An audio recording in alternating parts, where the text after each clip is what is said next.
میری قبر میں پانی آ گیا، میری قبر کو تعمیر کی ضرورت ہے۔ کہا بیٹی اپنا خواب کسی کو مت سنانا۔ تیسرے دن تیسری بیٹی نے خواب میں دیکھا، یہاں تک کہ خود سید ابراہیم دمشقی کہتے ہیں میں نے خود خواب میں دیکھا ایک بچی نے کہا کہ سید میں نے تیری بیٹیوں کے ذریعے پیغام بھیجوایا تھا، تو نے ان کی بات کو نہیں مانا، میری قبر کی تعمیر کروا دے۔ اب سید ابراہیم دمشقی بہت بڑے عالم دین تھے، سارے دمشق کے علماء کو جمع کیا، کہا کہ اس طرح سے میں نے خواب دیکھا، کہ پھر آپ تعمیر کروائیں۔ مزدوروں کو جمع کیا، کہا کہ صرف قبر کو کھودنا۔ ایک مرتبہ ایک مزدور نے کہا مجھے کفن محسوس ہو رہا، کہا سب دور چلے جاؤ، یہ سید زادی ہے۔ میں جس جملے کو پیش کرنا چاہ رہا ہوں، میں سارے مصائب نہیں پڑھوں گا۔ سید ابراہیم دمشقی کہتے ہیں کہ وہ جو روایت ہے نا کہ یزید نے غسالہ کو بھیجا تھا، کفن کا کپڑا بھیجا تھا، کہ اس روایت کو آئندہ نہ پڑھنا۔ میں کہہ گیا کہ وہ جو اہل سنت کی روایت ہے نا کہ یزید نے کہا غسالہ کو بھیج دو، کفن بھیج دو، حسین کی بچی کو غسل دے دے، کفن دے دیں، کہ اس روایت کو نہ پڑھنا، کہ میں نے کرتے میں لاشا دیکھا ہے، کہ میں نے کرتے میں دیکھا، کہ کانوں میں زخم تھے، کہ ہاتھوں میں نشان تھے رسیوں کے۔ اب بہت سے لوگ اٹھ کے چلے گئے، مجھے پرواہ نہیں ہے، میں دو جملے پیش کروں گا، اب لوگ برداشت نہیں کر پا رہے، جملے پیش کروں۔ آیت اللہ اشتہاردی نے جو جملے لکھے ہیں، کہا ایک مرتبہ شام کے زندان میں بہت تاریکی تھی، رات کو جناب سکینہ نے خواب دیکھا، خواب میں اپنے بابا حسین کو دیکھا، ایک رو کے جملہ کہا بابا اب مجھے چھوڑ کے مت جانا، بابا شمر نے مجھے بڑے تماچے مارے، بابا میں مسلسل چچا عباس کو پکارتی رہی، میں نے بہت کہا امو میری مدد کو، بابا اب مجھے ساتھ لے جاؤ، میں جینا نہیں چاہتی۔ اتنے میں بی بی کی آنکھ کھل گئی، فوراً آواز دی کہ اماں میرے بابا بھی یہیں کھڑے تھے، کہاں ہے میرے بابا، مجھے لینے آئے تھے۔ سوگنامہ محمد میں آیت اللہ اشتہاردی کہتے ہیں ساری بیویاں رونے لگیں۔ جب بی بی نے اپنا خواب سنا ہے نا، سب بیویاں بلند آواز سے رونے لگیں۔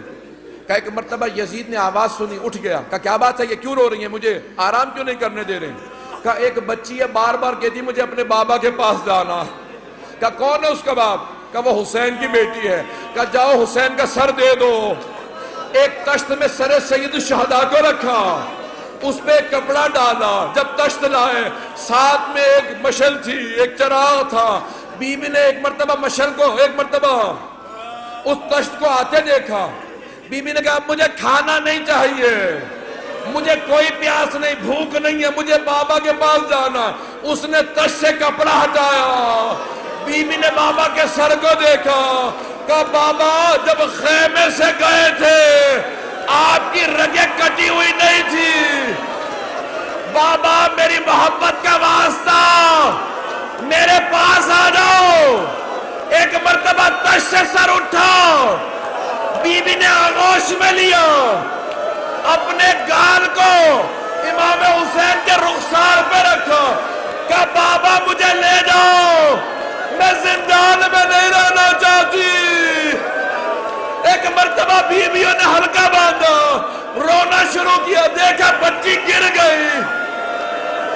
جب بی بی گری امام سجاد نے کہا انا للہ و انا الیہ راجعون۔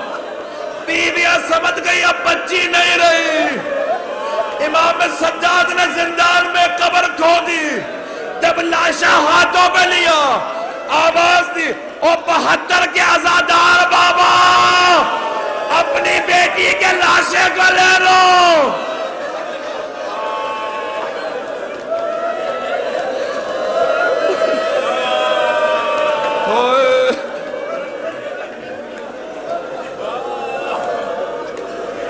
الا لعنت اللہ علی القوم الظالمین۔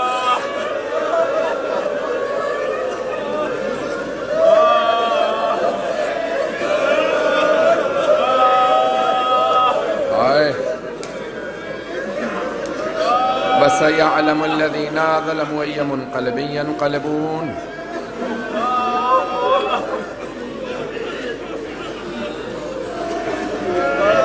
بس بھائی ہاتھوں کو بلند کیجئے گا، مختصر سے دعا کرواؤں گا۔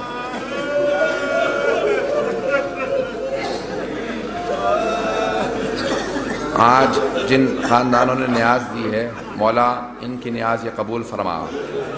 پنجوانی فیملی، نورانی فیملی، بندہ خدا کی پروردگارہ، کسی نے کہا کسی ایک مرحوم سے غلام عباس کے درجات کے لیے، ایک بچی بڑی سخت بیمار ہے، میں ایک یہاں پہ دعا پیش کروں آپ کے سامنے۔ بچی کا نام عتیقہ علی ہے۔ کئی برس پہلے کی بات ہے، جب ہم شام گئے نا زیارت کے لیے، جناب سکینہ کے روضے پہ تھے، مجلس پڑھنے والے تھے، اتنے میں خاتون نے کہا یہ میری طرف سے 2 بالیاں چڑھا دے۔ میں نے منت مانی تھی بی بی کی یہاں پہ بالیاں چڑھاؤں گی۔ آپ کو پتہ نا بی بی کی بالیاں اتار لے گئی تھی۔ میں نے تو مسائل پڑھے ہی نہیں، میں تو سب چھوڑ گیا مسائل۔ میں نے نہیں بتایا کہ بی بی کی جب بالیاں نوچی ہیں تو بی بی نے کیا کہا۔ بس بھی اولاد والے بیٹھے، میں جانتا ہوں برداشت نہیں کر پائیں گے۔ جناب رباب جب قبر سے لپٹ کے رو رہی تھی نا، تو جناب زینب کہتے ہیں جیسے ایک ماں بچے سے لپٹ کے روتی ہے۔ جناب رباب قبر سے ایسے لپٹی ہوئی تھی اور بار بار کہتی تھی سکینہ تمہیں سب سے زیادہ شوق تھا مدینے واپس جانے کا، بی بی اب ہم مدینے واپس جا رہے ہیں، سکینہ اٹھو ہم جا رہے ہیں مدینہ۔ ایک مومن زندان میں ہے، اس کی رہائی کے لیے بھی کہا گیا۔ جناب سکینہ کا ایک سوال پیش کروں، ہاتھوں کو بلند کیجئے گا، ذرا ایک مرتبہ شام کا رخ کر کے جملے کو پیش کروں۔ جناب سکینہ ایک سوال کرتی تھی، بھیا یہ پرندے کہاں جاتے ہیں؟ کہا یہ اپنے گھونسلوں کو واپس جا رہے ہیں، اپنے آشیانوں کو لوٹ رہے ہیں۔ کہا بھیا یہ پرندے اپنے گھروں کو واپس چلے جاتے ہیں، کیا قیدی بھی آزاد ہو کے گھر جاتے ہیں یا قیدی زندانوں میں مر جاتے ہیں؟ بس بھی ایک ہی بی بی ہے نا جو کہ زندان میں، کبھی آپ نے دیکھا زندان میں قبر بنائے گئی ہو؟ آج تو آپ نے روزہ دیکھا ہے نا، سونے چاندی کی زری دیکھی ہے، ایک زندان میں قبر بنائی تھی۔ آئیں بھئی میں ایک جملے کو بس پیش کر رہا ہوں، واسطہ دوں گا پروردگارہ جو ہاتھ بلند ہے کسی کو رد نہ فرما۔ ہم سب کو زندگی میں جناب سید الشہداء کی، جناب سکینہ کی زیارت نصیب فرما، آخرت میں ان کی شفاعت نصیب فرما۔ پروردگارہ دشمنان اہل بیت کو نیست و نابود فرما، قاتلان حسین پہ، قاتلان جناب سکینہ پہ لعنت فرما۔ پروردگارہ ہم سب کو جنت البقیع تعمیر ہوتا دیکھنا نصیب فرما، امام زمانہ کے ظہور کو دیکھنا نصیب فرما، ہمارے امام کی آوان و انصار میں ہمیں شمار فرما۔ پروردگارہ ہمیں ہمارے مولا و آقا کا ظہور دیکھنا نصیب فرما، ہمارے گنہگاروں کو ان کی زیارت نصیب فرما۔ پروردگارہ بس ایک چھوٹا سا واسطہ دوں گا، پروردگارہ جتنے افراد نے التماس سے دعا کی ہے، پروردگارہ واسطہ اس قبر کا کہ جو آج تعمیر ہو گئی 20ویں صدی میں، وہاں پہ روضہ تعمیر ہو گیا۔ جب پہلی مرتبہ بیویاں جا رہی تھیں نا تو صرف ایک بی بی بار بار کہہ رہی تھی گواہ رہنا میں واپس آؤں گی۔ سکینہ میں چھوڑ کے تنہا نہیں جا رہی، میں نے حسین سے وعدہ کیا تھا نا، میں نے حسین سے وعدہ کیا تھا میں تنہا نہیں چھوڑوں گی سکینہ کو۔ اب سمجھ میں آیا بی بی دمشق واپس کیوں چلے گئی تھی؟ بی بی وعدہ جو کر کے آئی تھی، کہا تھا بھیا امام حسین جب جا رہے تھے نا آخری سفر میں، جب کربلا میں آخری جنگ کے لیے جا رہے تھے، آخری حملے کے لیے، عصر کے وقت کہا تھا زینب میں نے سکینہ کو آپ کو سونپا۔ تو بی بی نے کہا تھا سکینہ میں چھوڑ کے جا رہی ہوں، میں واپس آؤں گی۔ پروردگارہ واسطہ اس بی بی کا، اس کی عظمتوں کا واسطہ کہ جناب سکینہ بنت الحسین جسے جناب سیدہ کی چادر کا ٹکڑا کفن میں ملا، کہ اگر بہشتی کفن بھی پاتی تو جناب سیدہ کی چادر سے تو بہتر نہ ہوتا۔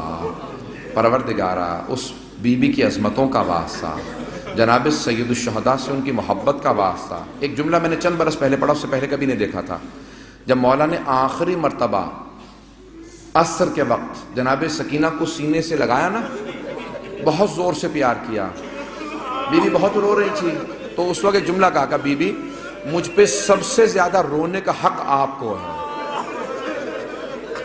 کیونکہ میرے بعد سب سے زیادہ ظلم آپ پہ ہوگا۔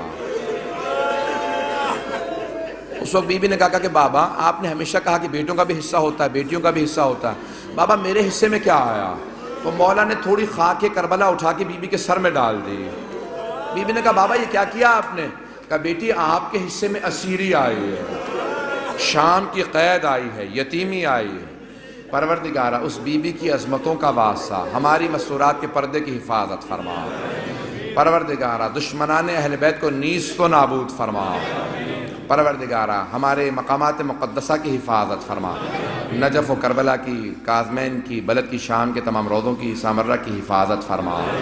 پروردگارہ صرف آخر دعا کو پیش کروں گا۔ پروردگارہ تجھے واسطہ ہے بی بی کی عظمتوں کا، ہمیں ساری ہماری زیارات کو دوبارہ زیارت کرنا نصیب فرما اور ہماری تمام زیارات کو آزاد فرما، دشمنوں کے شر سے محفوظ فرما۔ ربنا تقبل منا انك انت السميع العليم بحق محمد وآلہ الطیبین الطاہرین المعصومین۔